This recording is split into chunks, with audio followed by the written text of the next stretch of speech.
What's up, guys? This is my next installment in the ABC YouTube Pagan Challenge, and G is for guidance.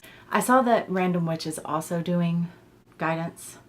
I've already picked out all my topics for every letter for the year and decided what I'm going to talk about.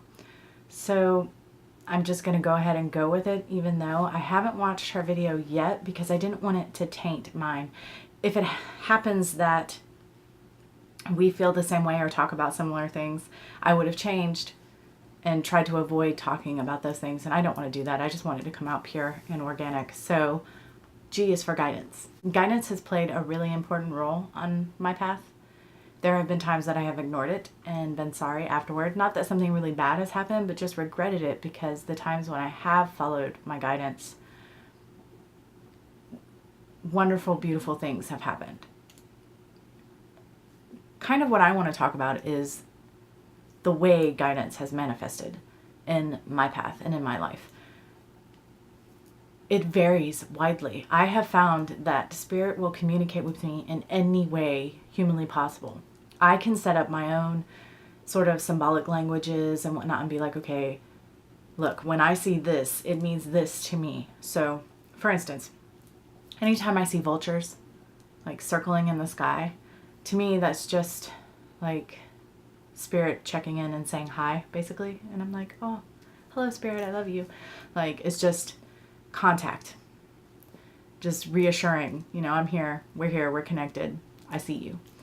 And there's other, if I see a blue jay feather, it is a sign either from a dear friend of mine who has passed or a sign from my mother.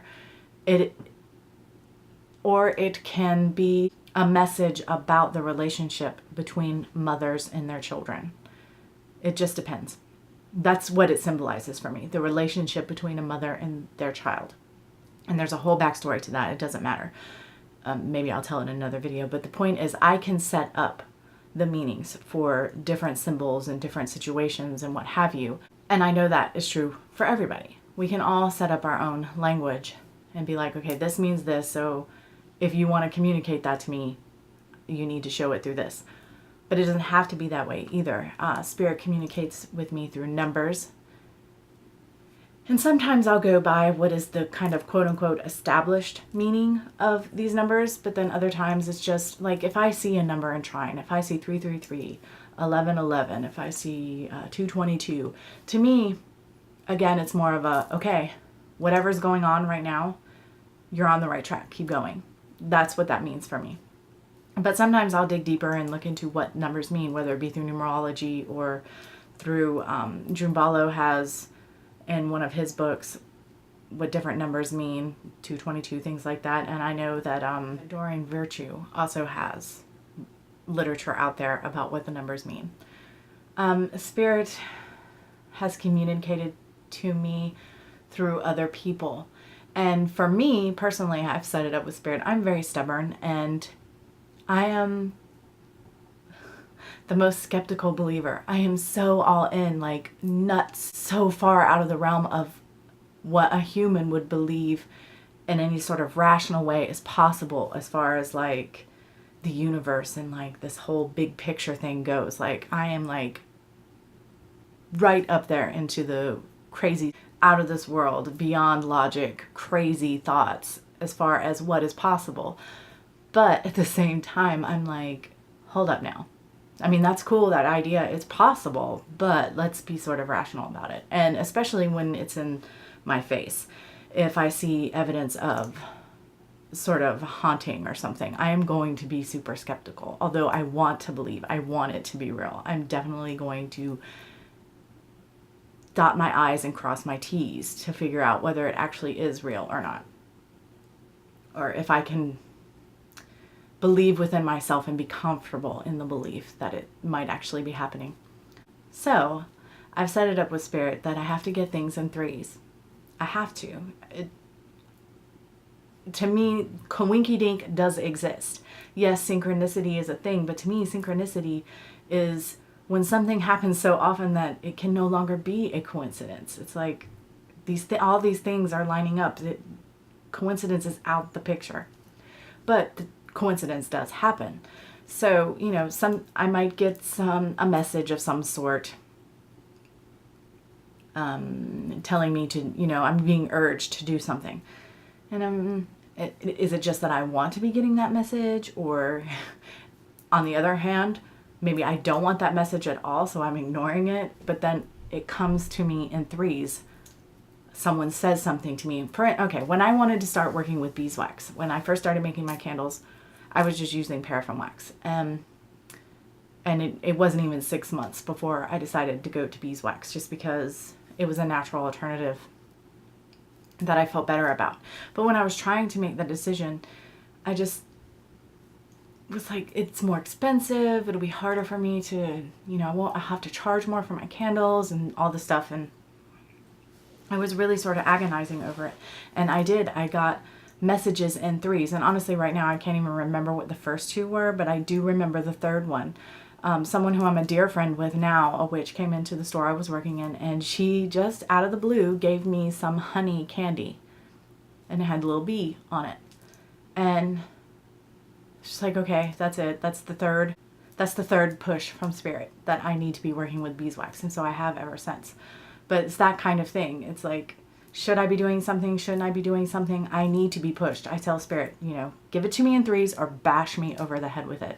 That's just me as the skeptic, not wanting to run around like a chicken. The sky is falling when it's just raining. I think it's important with guidance to set up clear guidelines with your deity, your guides, whatever it is that you're working with. And I need this, about how your communications are going to work. That way there's no confusion. There's no doubt within you about what it is you're receiving, whether or not it's just you wanting it to be true, you're making up in your mind, or you're drawing connections where there aren't any. If you've got clear guidelines, clear rules, clear symbols, clear what have you, if you're very clear with how the communication works with regards to guidance, then there's no second thought and there's nothing for you to worry about. I will also say that it's very easy for me to follow my guidance when it wasn't in the beginning, because I sort of surrendered. One day I just decided, you know what? It's really, for me, it was really insulting for me to claim to believe in Great Spirit and this connection with Great Spirit, but then not listen when I was being guided, when I felt I was being guided by Great Spirit, by doubting myself about what it was I was receiving. That was really hard for me in the beginning. And so finally I just said, wait. Great Spirit, I surrender to you. I know that you have my highest good in mind always. And that even if I go through something painful, there's a reason, there's growth, there's something that's going to come out of that. I know that if I give myself over to you and that I decide to live my life through Spirit on my path, not through someone else's path and their beliefs and their religion and their whatever philosophies, but through my own and my own personal connection with Spirit, that I'm always going to be on the right path and doing the right thing, at least with regards to my path and my life. And once I did that, it was like a weight was lifted off my shoulders, and I no longer had to doubt myself. I felt like I was kind of slapping Spirit in the face, if you will, by doubting myself, because I had made this connection and I had decided that I'm in alignment and that I'm always working toward my higher good and the highest good of all, that I'm not going out and doing malicious things and ugly things and what have you. So for me, that opened me up to fully follow guidance without any sort of hindrance. It's fine. It might not feel fine, but it's fine. It's always going to be good because I'm working with Spirit towards my highest good. I don't know, I'm just kind of rambling. I don't know if any of that made sense, but that's sort of my take on guidance. Thanks for listening to me blabber on, guys. Until next time, much love and gratitude.